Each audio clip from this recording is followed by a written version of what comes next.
నిజామాబాద్ జిల్లా వీరన్నగుట్టలో విషాదం చోటు చేసుకుంది. భర్త వేధింపులు తట్టుకోలేక ఈ నెల 21న జ్యోతి ఆత్మహత్యాయత్నం చేసింది. జ్యోతిని కుటుంబ సభ్యులు నిజామాబాద్ ప్రభుత్వ ఆసుపత్రికి తరలించారు. అక్కడ చికిత్స పొందుతున్న జ్యోతికి భోజనం తీసుకెళ్తుండగా ప్రమాదంలో తండ్రి మృతి చెందారు. తండ్రి చనిపోయిన నిమిషాల వ్యవధిలోనే కుమార్తె జ్యోతి కన్నుమూసింది. ఒకే రోజు తండ్రి కూతురు మృతి చెందడంతో వీరన్నగుట్టలో విషాద ఛాయలు అలుముకున్నాయి.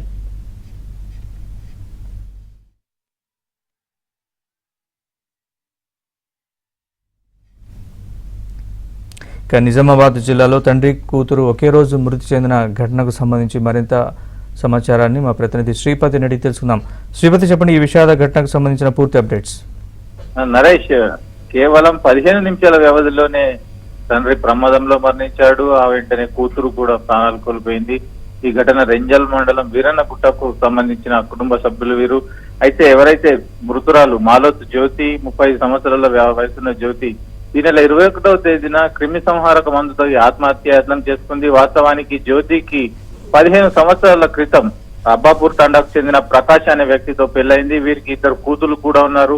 2 కూతుర్లను చూసుకోవాల్సిన ప్రకాష్ ఇటీవలే అంటే కొద్ది రోజుల క్రితం రెండో పెళ్లి చేసుకున్నాడు. అంటే వేరే మహిళతో కూడా ఆయన సహజీవనం చేస్తున్నాడు.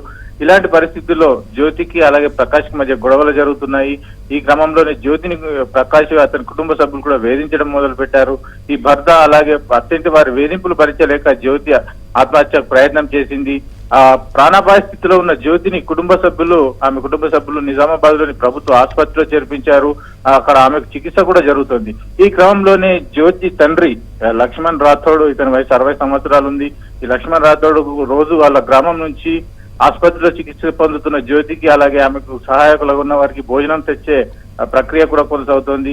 ఈ తరుణంలోనే గత రాత్రి లక్ష్మణ్ రాథోడ్ వాళ్ళ గ్రామం నుంచి జ్యోతి కుటుంబానికి అలాగే జ్యోతికి సంబంధించిన వారికి రాత్రి భోజనం తీసుకొస్తున్న సమయంలో కళ్యాపూర్ అనే గ్రామం వద్ద రోడ్డు ప్రమాదంలో అక్కడికక్కడే ప్రాణాలు కోల్పోయాడు.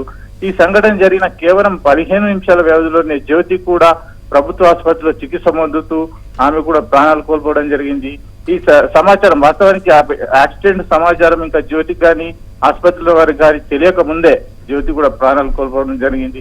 ఒకేసారి కేవలం 15 నిమిషాల వ్యవధిలో అటు తండ్రి ఇటు కూతురు చనిపోవడం ఇక్కడ స్థానికంగా విషాదం నింపింది. ఈ సంఘటనకు సంబంధించి పోలీసులు కూడా సీరియస్ గా తీసుకున్నారు. జ్యోతి ఆత్మహత్యకు సంబంధించి అలాగే ఆ భర్త వేధింపులకు సంబంధించి కూడా పోలీసులు సీరియస్ గా యాక్షన్ ప్లాన్ తయారు చేస్తున్నారు. Naresh, right. Sripathi, thanks for the update. గ్రామాల